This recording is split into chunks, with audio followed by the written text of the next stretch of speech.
A pesquisa é sobre o comportamento dos evangélicos nas eleições de 2018. É uma pesquisa em parceria entre o Unicamp e pesquisadores do SEBRAP.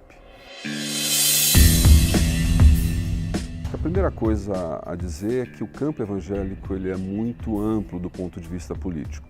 Tem de conservadores a progressistas, estão em todos os partidos. Claramente, aqueles mais do campo progressista fazem uma militância muito mais com a sociedade, próximo da sociedade civil, através de ONG, movimentos sociais, e esses de posicionamento mais à direita escolheram a via eleitoral. E aí a gente tem dois comportamentos, o comportamento nas eleições proporcionais e nas eleições majoritárias.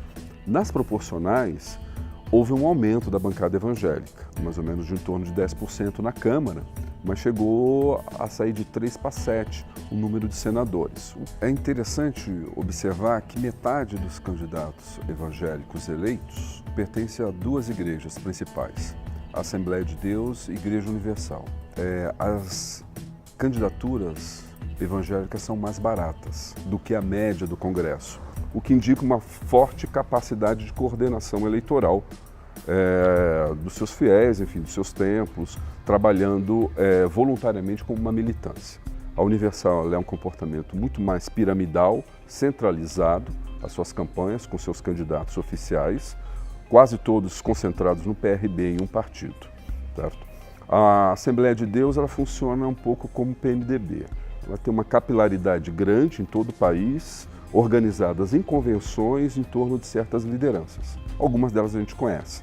Wellington Costa, Samuel Ferreira, Silas Malafaia, Marcos Feliciano.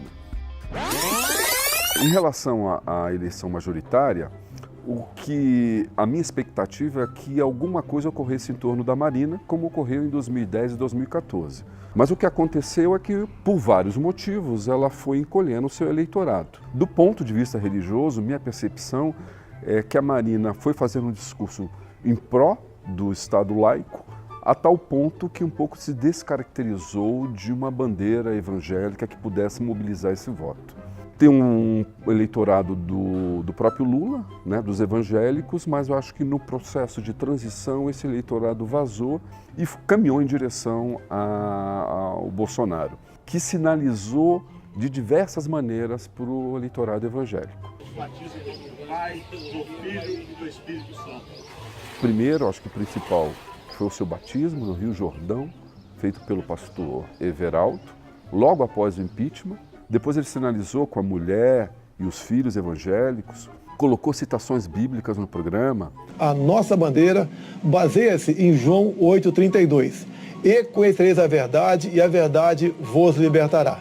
Colocou a palavra Deus no lema de sua campanha e principalmente adotou a pauta relativa às questões de sexualidade, gênero e reprodução. Além de um discurso contra a corrupção, que também foi algo que mobilizou os evangélicos de um ponto de vista moral.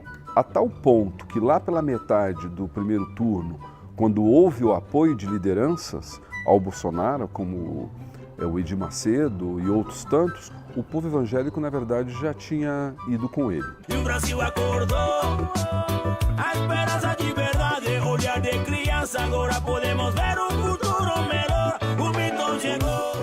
Essas declarações de voto foram muito mais uma chancela do que uma recondução do voto em direção ao Bolsonaro. O adversário, que era do PT, tentou também apelar para questões de ordem moral, de valores, como a questão da tortura, a violência do Estado, machismo, apoio às minorias, apelo à democracia, mas digamos que isso tocou pouco o coração desses evangélicos. É bom lembrar que boa parte do segmento evangélico, salvo honrosas exceções, foram omissos durante a ditadura. Entre um moral sexual e um outro, digamos, de ordem mais política, optaram por esse mais de ordem moral. Pensando que fizeram esse movimento do púlpito ao palanque, mas alguns políticos foram do palanque para o púlpito, para dentro da igreja. Acho que o Jair Bolsonaro fez esse movimento.